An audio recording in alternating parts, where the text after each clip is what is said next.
Is it true that you were partying with Arne Slot in Ibiza this summer? If I was a player, I wouldn't want him back. He's deserted you. He doesn't want to be there. He doesn't want to be your teammate. You've got me with Colleen in a shopping trolley and a car behind us, so we're going through the drive-thru with the shopping trolley.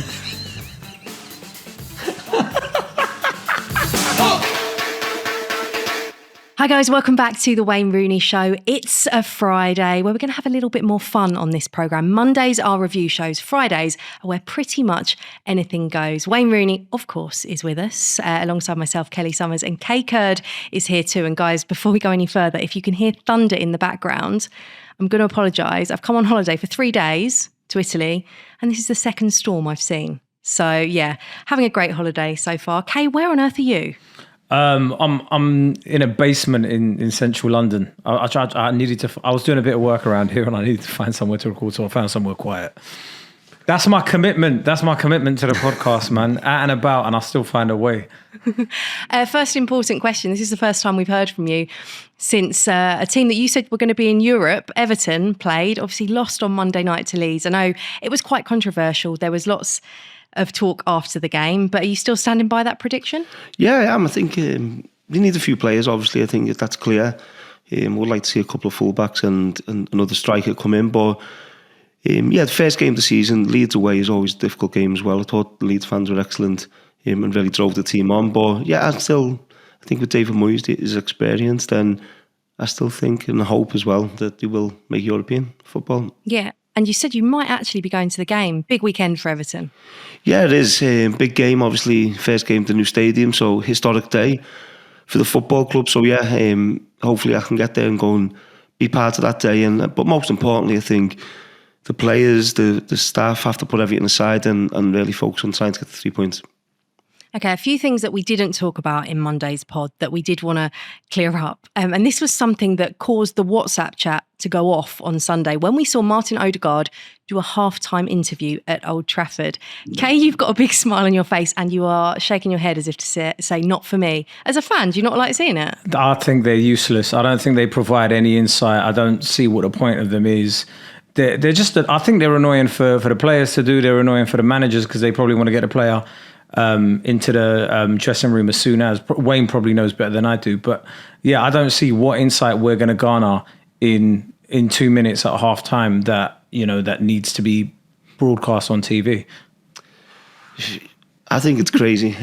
This has been coming for a long time, I think, and so when I signed for DC United, they initially were trying to get me to do interviews at half time as a player, which I refused. I think your focus, your mindset is on the game and what just happened in the 45 minutes, how you're going to do better or continue to do well in the second half. So I didn't do any as a player, but I did as a manager. It was an obligation to do it at half time as a manager, and it was strange. It weren't something I enjoyed. I don't think, as Kay said, I don't see the benefit of it. And I've actually had it where we had our club journalist in the dressing room at half time, and she used to speak to the fans on the big screen at half-time as well at times. So she was in the dressing room once, and I've made a tactical change to what we would do in the second half. And as I'm walking out the second half to kick off, I seen her on the big screen explaining what change I've made. So I'm like, what is going on here? So I just think it's not right. I think the interviews after the game or before the game are fine, but during the game I don't think it's right, because a player will give something away, and he might go into it thinking he's had a really good half of football and he's been terrible. How would you have reacted in the Prem if that would have happened when you were playing? Because we've seen you were quite like emotional at games as well. Like you played with your heart on your sleeve. So how would you have reacted if you had to do those? I don't think I could do it. I think I remember going back. When was it? In the World Cup, when I'm walking off the pitch at half time, and the camera's in my face and I've said something. So that's the emotions which can come out here at half time, and I just don't think I could do it, if I'm being honest. I think it's been coming, and the issue you have is now players are on the social media that much. The broadcasters are paying a lot of money to get the best stuff and at the right times, and once the clubs agree and sign up to that, then the players don't really have a choice. And I think one of the other ones is interviewing a sub when they come off the pitch. Now I'm assuming that's a sub who scored 2 goals and the game's won and they're going to have like a more of a friendly chat with them. But imagine getting dragged off the pitch and then a camera stuck into your face. Yeah, getting hooked at half time and then asking you how you feel about it. It's just not going to work. So I think at the right time for that one, but at half time, I just don't see it. I don't get it. I was going to say, how do you reckon Fergie would have acted? Well, I know how he would have acted, and it wouldn't have been in nice ways, that's for sure. So there's no way this would have happened with Alex Ferguson. As a manager, Wayne, would you want your players doing it, or would you, in that situation, can you speak to your staff, your media staff, and maybe say, no, my players aren't doing it? Because obviously now there's contractual stuff within the game as well. Yeah, no, you wouldn't want the players doing it, but if it's under contract and players have to do it, then I think we've seen with Arsenal straight away they've put the captain out. So getting the most experienced players to do it, because if you're putting a young player in that situation, I think it's asking for problems. So whoever your senior players, normally every team has a senior group. So I'd imagine it will be one of them senior players if they have to do it. Were there any other players that found like really funny ways to try and get out of interviews, like some of the foreign players pretending they can't speak English or anything like that? Did you ever see that happen? Yeah, we had Cleberson, who apparently couldn't speak English, and we played a pre-season friendly game. I've just done the whole Club World Cup with him. He can speak English. Exactly. So we played a pre-season friendly in Scotland, and me, Cleberson, and Rio, for some reason, I don't know why, would come back in the car, just the 3 of us. And he spoke perfect English. And he had a couple of bottles of beer and then started speaking perfect English. And we're like, what is going on here? We didn't know he spoke English. So yeah, it's I think players do a lot to get out of interviews. I think they just give up asking Paul Scholes, which is crazy now that he's obviously in the media. But there are certain players who wouldn't do it, especially the players who wouldn't do it when they lose games, and there's players who would do it, when they've won, lost or drew. So what were you? The media knew which ones. Did you do it win, lose or draw? Yeah, I did. I'd always done that, and but again, as I said before, it's always after the game. That's fine. I think it's important that you do that. Normally, as I said, when you lose or you've had a bad defeat, normally it is the senior players who will go out and face him. I reckon they should start interviewing the refs, to be honest with you, because we get so many bad decisions week on week, and they never have to explain themselves. They never have to come out. I'd rather see a referee being interviewed at halftime or a referee being interviewed at the final whistle over some players, because a lot of the players just give us the same sort of answers. I don't know what you think, Wayne. I think that would be brilliant. I think it'll never happen, but I think it would be brilliant. We get, as a manager, for instance, you get feedback from the referees every Monday on decisions and what they got right, what they got wrong, and sometimes it's baffling, but sometimes it doesn't help the situation when they've made the mistake, but they let you know that was a mistake and it should have been overturned or whatever. But I just think it's so difficult for referees to referee the game, and they are going to make mistakes, so I understand that, and that's why VAR was brought in to help that. But when VAR is making mistakes and they're still not getting it right, then I'd rather just go with the fact that the referee's going to make a mistake. Let's just accept that and hope that they don't make as many as you'd like to see. Let's try and not go down the VAR route on only the 3rd episode of the season. I'm sure there'll be other points and we'll talk about that during the campaign. But going back to the interviews, I guess it's just another way that broadcasters can kind of be offered value. I guess the league are trying to give them different things because they do pay so much money. Wayne, what did you think when you heard that it was announced that Barcelona and Villarreal are going to play their La Liga fixture in Miami? I mean, it's felt like that kind of thing has been on the cards for quite some time. But as a manager, can you imagine Fergie agreeing to play against Spurs in Miami or something? Yeah, I'm surprised it hasn't happened earlier, but it's the fans. I think it's just wrong. You're going to take your team across the world to play a game, and I get that the TV and the broadcasters will do everything they can to get as much as they can for the money they're paying, but you've got loyal fans who go and travel all over the country watching you at home, away, and then for them to miss a game, or if they want to go to the game, pay the money which would be expected to go to, say, to the States for hotel, for travel. I just think it's wrong that you're taking a game away from the fans purely for the money reason. So I'm trying to obviously build the fan base in different countries. So they're getting fans in. Fans are watching the game because of social media, because the broadcasters, they're watching the games. But to take the game away from your home, I think it's wrong and it should never happen. Good excuse for holiday, no, Kay? You'd go watch United abroad, wouldn't you? Do you know what? I don't think it would have the same sort of feel to it, to be honest with you. Even if you're going to somewhere nice like Miami as well, but I still don't think it has the same feel as going to a home game. And there's all sorts of things that you have to think about, like who's home, who's away. Do you miss a certain fixture in the league that season? It just messes it up. It's also to go there and perform in a competitive game, which it will be.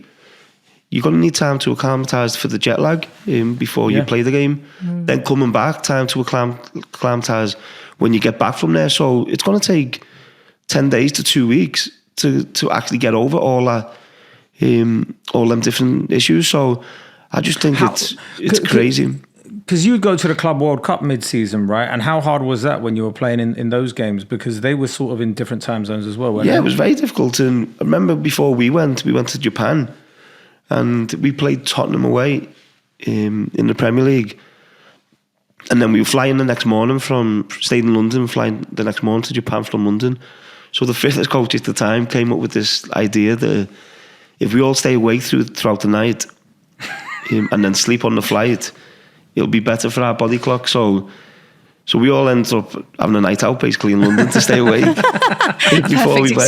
before we went and get on the plane. And then it's difficult to sleep on planes at the best of times. So it was a complete failure. And Dimitar Berbatov got off the plane and was sick, missed the Club World Cup, the whole tournament, and then come back. So it was a fail in terms of preparation. We still managed to win it, which was great. But it's difficult that your body clock, your body.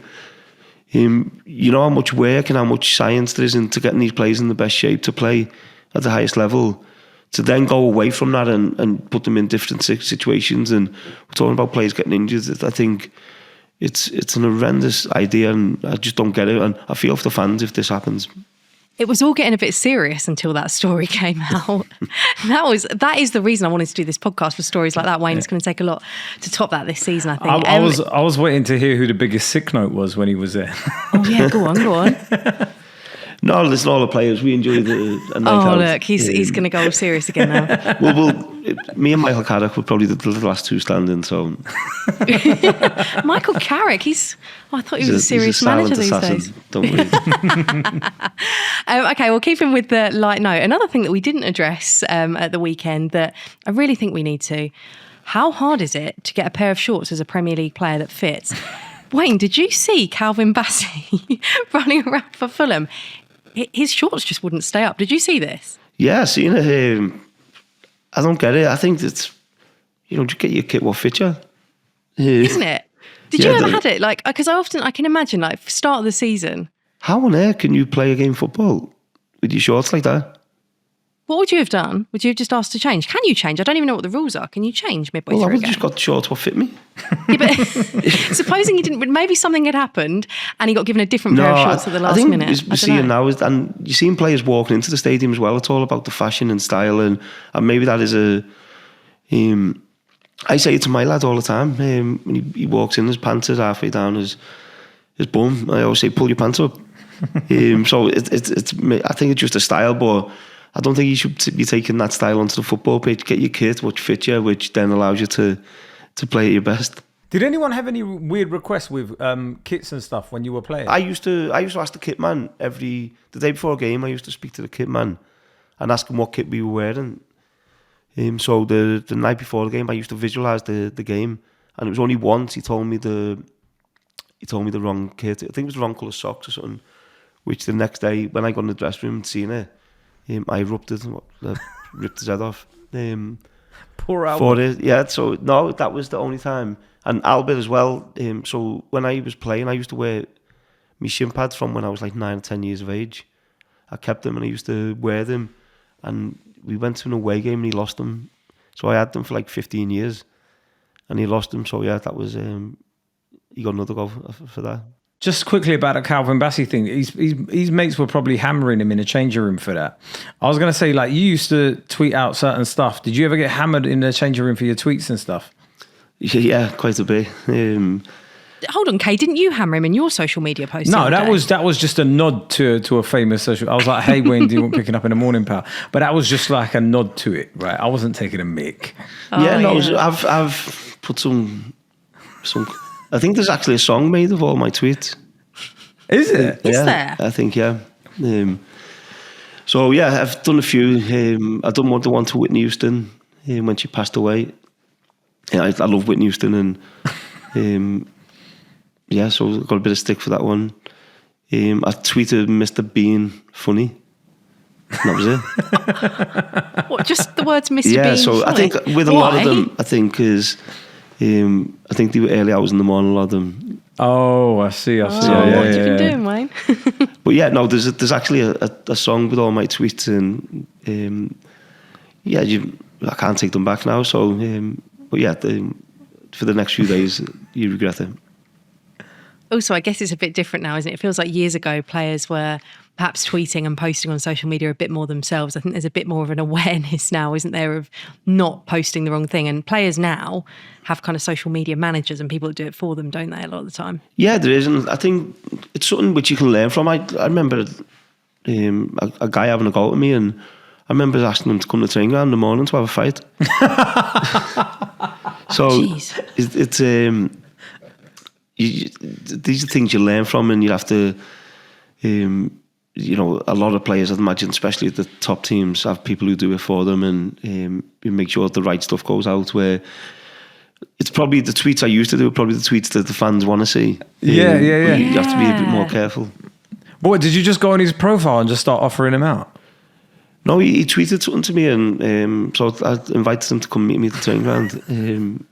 Did he come? Which, again, was wrong, but I'm sure at the time it was quite funny to a lot of people. Okay, then, Wayne, another story that came out over the weekend, because you were literally everywhere, as we've been joking about, was, and I can't believe we didn't get this out of you on any of our pods so far, is it true that you were partying with Arne Slot in Ibiza this summer? I seen him. I wasn't partying. I seen his comment he made as well to Danny Murphy.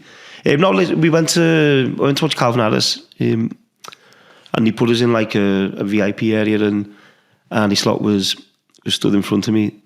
So we had a good chat. I said congratulations on winning the league. I think as much as I don't want Liverpool to win the league, I think you've still got to be graceful as well. And said congratulations, and then we watched Calvin Harris, and yeah, we had a few drinks, and then after it, we both went in to see Calvin Harris after he'd done his show, we had a good chat again. So, no, he seemed like a really nice fella, and just hope he isn't as successful this season as he was last.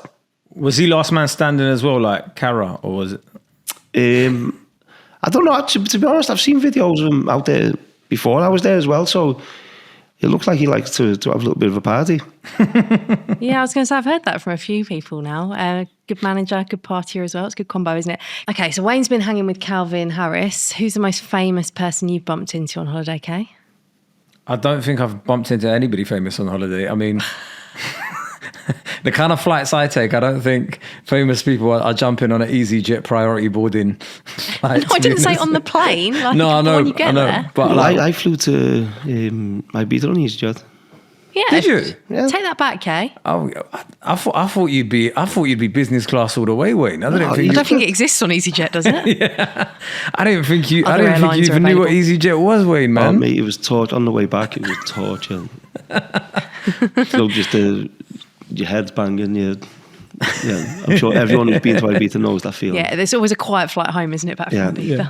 I went to Miami when I was 21, and I was like, I probably saw every rapper alive. But out and about, I bumped into like Troy Deeney at a football game, and a basketball game, an NBA game. But I remember seeing Lil Wayne in a club walk past me. And that's all my family call me, Lil Wayne. Oh, is it? My dad's Big Wayne. Oh, okay. Okay, I don't know why that's made me laugh so much. That is funny. Wayne, I was going to ask you who you've seen, but I guess for everyone else, it's when they see Wayne Rooney on holidays that's more exciting. On an EasyJet flight. No, I remember years ago I went to Phil Knight's retirement dinner, and it was surreal. I think I was 19, and I went with Ian Rush, because Ian Rush was the first football player to wear Nike boots. So and I was like the young one up and coming, and then we got in there, and there was Michael Jordan, LeBron James. There was, all the top athletes from Nike over the years. So I spoke to LeBron a little bit there, and then I think he was a year or two older than me. And then fast forward a couple of years, me and Colleen were in Las Vegas for our honeymoon. Which I know that's a bit strange, Vegas for a honeymoon, but it doesn't surprise me, Wayne. Yeah, funnily enough, we if like Wayne Rooney's going to go on anyway. holiday, I'm not surprised. Honeymoon, I'm not surprised it's Vegas. So then the US Olympic basketball team come into this bar where we was, and it was all cornered off and whatever. So they're all there, like Kobe Bryant was there, LeBron, all these like massive superstars. And I went over because I'd seen LeBron. It was in Portland, the Phil Knight do. So because I'd spoke to him a few times, seen him, I went over to say hello, and the security went, "Please step away from the table, sir." So I was like, okay. So I went to the toilet. So I come back and he see me and shouted me over. So we went over. But anyway, we took all pictures. I'll dig the pictures out for next time. Took all pictures with a few of the players and just pictures of me and Colleen in general throughout the night. And I don't know whether it was my fault or her fault, but every picture she had a straw stuck in her hair. So I got all the pictures of room, but no, it was a good evening anyway, that's for sure. That's not a good start to married life if you haven't. That's the one thing you need to do as a husband, Wayne. Make sure your wife looks good in the photos. That's your job. Well, I took it that night. It was a thing. We went to McDonald's. It was about 7 a.m. And as we're going, the McDonald's was closed, so you could only go through the drive-thru. So I actually Did you walk through it? I was pushing it. It sounds a bit mad. I was pushing it in a shopping trolley. And so you've got a car in front. You've got me with Colleen in a shopping trolley and a car behind us. So we're going through the drive-thru with the shopping trolley. I'm going to guess you weren't sober at this point. Yeah, no, we had a boss night, so and that was the only way we could get any food. So yeah. Sorry, but every section we do on this podcast, a better story comes. Let's bring it back to the serious stuff. Well, it doesn't need to be serious, but Newcastle versus Liverpool this weekend. That feels quite a serious game, Wayne, given everything that's gone on this summer. Yeah, well, it's a big game, and I think historically throughout the Premier League years, there's been some great games between the two teams. I obviously remember the Kevin Keegan, hanging over the advertising board was there, I think, and John Barnes goal 4-3. So there's been historically some great games. Obviously with everything going on with Isak at the minute, I think it's going to be a hostile atmosphere for sure. Yeah, Anthony Gordon described it as wild, didn't he? I think that's an understatement, no? With the fans, particularly at St James's Park. Okay, have you been there as a fan to St James's? I haven't, or when a match has gone on, but I've seen how steep it is. The away end is how steep it is. You need binoculars, yeah. You can't hear them. You can't hear the away fans. If Newcastle fans are on it that day, you can't hear the away fans. And so I think it's going to be a hostile atmosphere for sure, and Liverpool fans will obviously go and play their part as well. And but yeah, I think with everything what's gone on over the summer really with Isak, I think Newcastle fans will be right. It's a Monday night as well, bank holiday Monday night. So I'm sure the Newcastle fans will have enjoyed the day Had a good as day, well. yeah. Did you like playing in St James's Park, or was it one of those Surely you'd hate it stadiums? if you can't hear your own fans. Yeah, sometimes in games, in away games, sometimes you need your fans in, to pull you through moments in games and stuff. So it is difficult when you can't hear them. But yeah, I've scored a few goals there and enjoyed playing there. The pitch wasn't always the best, and you get indifferent weather there at times as well. So, but no, I always enjoy playing there. What's the most intimidating ground you've probably played in?